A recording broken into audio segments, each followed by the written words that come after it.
The classic Fallout games had guns with distinct identities. They were rooted in realism and retrofuturism. They were based on real experimental weapons or iconic Cold War designs. New Vegas tried to bring some of the flavor back, but even then, half the guns feel like placeholder names. And so you already know what I had to do. I scoured the internet for all the classic Fallout weapon mods I can add to my mod list. I made sure that each and every one was the best quality gun mod I could find. So guns like the Calico from Tamer's Weapons Mega Pack ain't gonna cut it. And in this video, I'm going over all the classic shotguns missing from New Vegas. With that said, let's first take a look at 𝙈𝙤𝙨𝙨 Neostead 2000. It first appeared in the franchise as part of Fallout Tactics Arsenal. This shotgun is exclusive to this weapons pack. You won't find it anywhere else.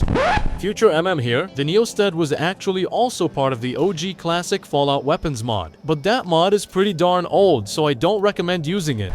It's a South African bullpup pump-action 12-gauge that's famous for two really cool but unusual tricks: twin magazine tubes and a reverse pump. The idea was to make something more compact than your regular hunting shotgun, but that was able to fire more ammunition before having to reload. Each tube holds 6 shells. To reload, pull the latch, which will lift up the magazine tubes via this flat spring, which unfortunately appears to be missing from 𝙿𝙤𝙨𝙨 adaptation of the weapon. Now grab some shells and shove them into each tube with your thumb. I'm sure you've had a lot of practice fingering your own buttholes, so this should be easy. The feed selector lets you choose which tube supplies the next round. If it's left in the middle, it'll alternate between tubes until both are empty.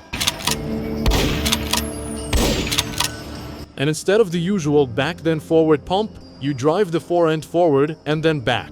And it's designed this way for safety reasons. On other pump shotgun designs, pumping back and then forward may have you accidentally shoot off your fingers if you're not careful or firing too fast. That is not an issue with the Neostead, however, because by the time you pull the trigger, your hand will be back and away from the muzzle. The Neostead is also completely ambidextrous. Despite being way ahead of the mainstream, the Neostead 2000 was just too mechanically complex to manufacture. Only around 200 were ever produced. It's a rare, fascinating prototype, which is a common theme for the guns in classic Fallout games. The first-person animation work by Nirvana is what really helps actualize the Neostead in-game. The models and textures for this one are just so damn good that I had to ask 𝙿𝙤𝙨 herself how she went about creating them. I have a process I go through similar to creating professional game assets. First, I gather references. The Neostead is a much more niche weapon, so finding reliable reference material can be challenging. Thankfully, the Forgotten Weapons channel on YouTube was a treasure trove of reference material, including showing off some of the internals. Then, I model the base mesh. This is the mesh that has the main shapes and topology for the model. Once the base mesh is done, make a copy of that and work on the high poly model. I add details that will be baked into the normal map, like screws, grooves on the pump, etc. Things that again do not affect the silhouette. After that, I clone the base mesh again and make the low poly model. This will be the mesh that will actually be used in-game. I greatly reduce the number of polygons where possible. The final model, with all the shells loaded, is about 16,000 triangles, which for an asset of this level of detail is ideal for my goals. I then go through the process of establishing seams and unwrap the model to prepare it for baking and texturing. This involves me bringing both the high and the low model into Marmoset tool bag to bake the normal maps to give the low poly more detail, as well as prepare extra maps for texturing. Once that's done, I bring the model into Substance Painter and make the texture. I do have some established materials I start with, and then go in and hand paint elements like specific wear and tear, tiny details, etc.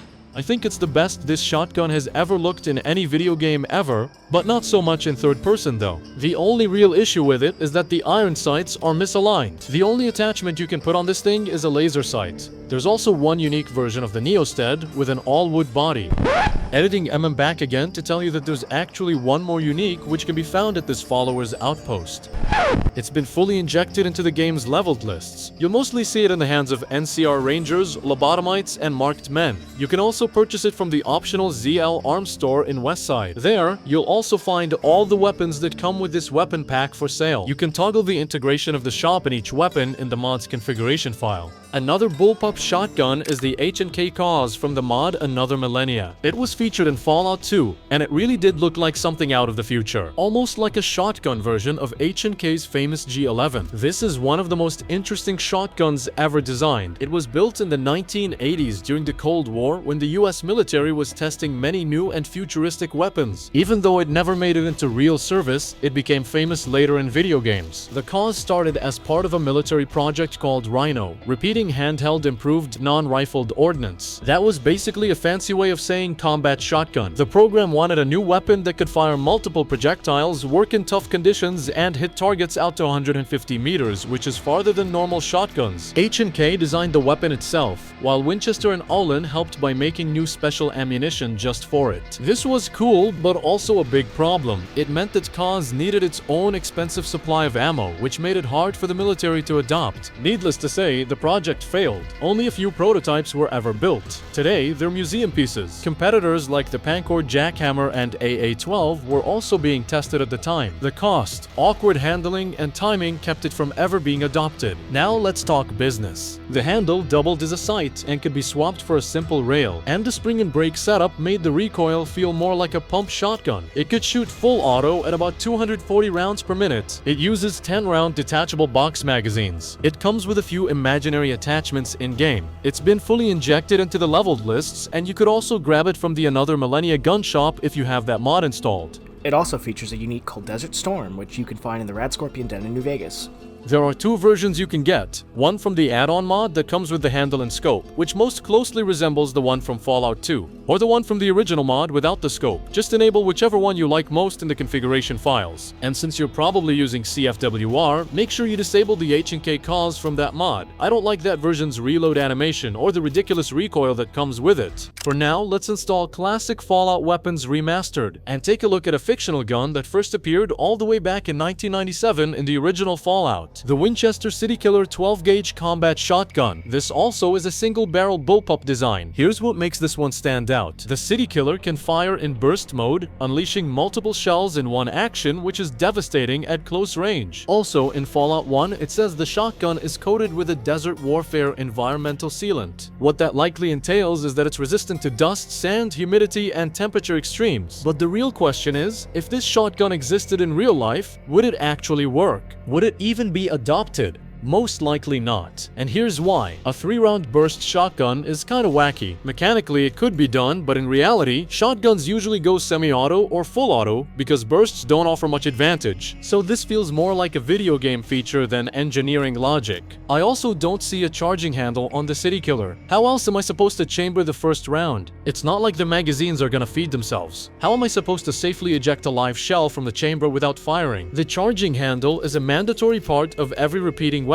But aside from that, the City-Killer does look like a sound experimental bullpup shotgun design to me, although I'm not that knowledgeable about firearms. Here are more issues with this gun that you guys have pointed out. The mag isn't big enough to house 10 shells. Also, the magwell and grip are too close together. Your wrist may be forced into an awkward bend when holding the gun, which could cause strain or long-term wrist issues. And with the ejection port positioned so close to the shooter's ear, the impulse noise from each shot would be especially intense, increasing the risk of hearing damage or tinnitus.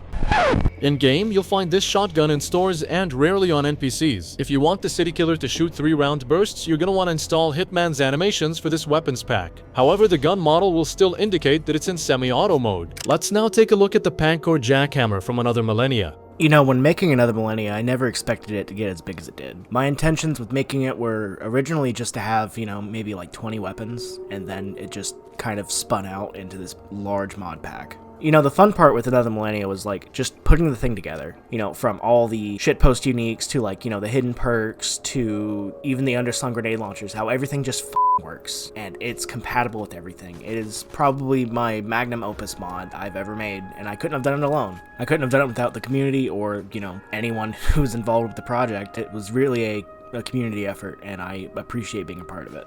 This thing first appeared in Fallout 2, and it's one of those guns that feels more like a myth than a real firearm. And that's because, well, it basically was. Despite being one of the most hyped prototypes of its time, only 3 of these were ever actually made, which begs the question, how the fuck did Ian from Forgotten Weapons get his hands on this legendary loot drop? Pretty simple. This is yet another 12-gauge bullpup gas-operated fully automatic shotgun, straight out of America's fever dream of the 1980s. The Jackhammer was supposed to be the future of combat shotguns. The gas piston and rotating bolt system allow it to cycle quickly without manual pumping, which was extremely ambitious for a shotgun in the 80s. It feeds from a 10-round detachable drum magazine. The idea was to replace your boring pump-action trench guns with something that could shred entire squads in seconds. However, the Jackhammer was too complex, too expensive, and too awkward to ever see real adoption. You had to disassemble the drum just to reload it, which meant soldiers in the middle of combat would basically be squatting on the floor, fiddling with screws like they're trying to roll a joint before mom gets home. That's not exactly tactical, but when you're holding something called the Jackhammer, you're not exactly looking for comfort. And let's not kid ourselves, the thing looked absolutely badass. It looks like the unholy love child of a Predator and the pulse rifle from Aliens. As a design, it had some quirks. The entire receiver and stock were made of polymer, which was futuristic at the time, but gave it that chunky toy-like aesthetic. The Pancor Jackhammer is one of those weapons that really embodies Fallout's obsession with experimental, over-engineered prototypes.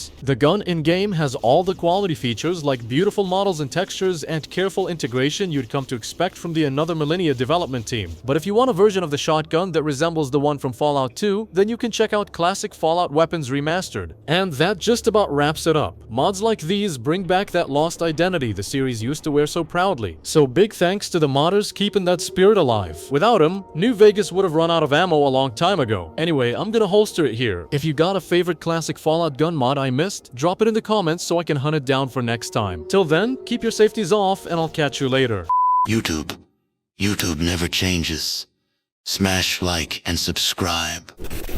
If you've made it this far into the video, there's technically one more classic Fallout shotgun left, the SPAS-12 from Fallout Brotherhood of Steel. Personally, I'm not a fan of any of the SPAS-12 mods available on Nexus, but I did find the AWO version to be the highest quality and most accurate depiction of the iconic shotgun. The integration is not the best it could be though. There's also a SPAS-12 looking shotgun from the Another Millennia add-on mod, and we already have that installed so you can enable that instead.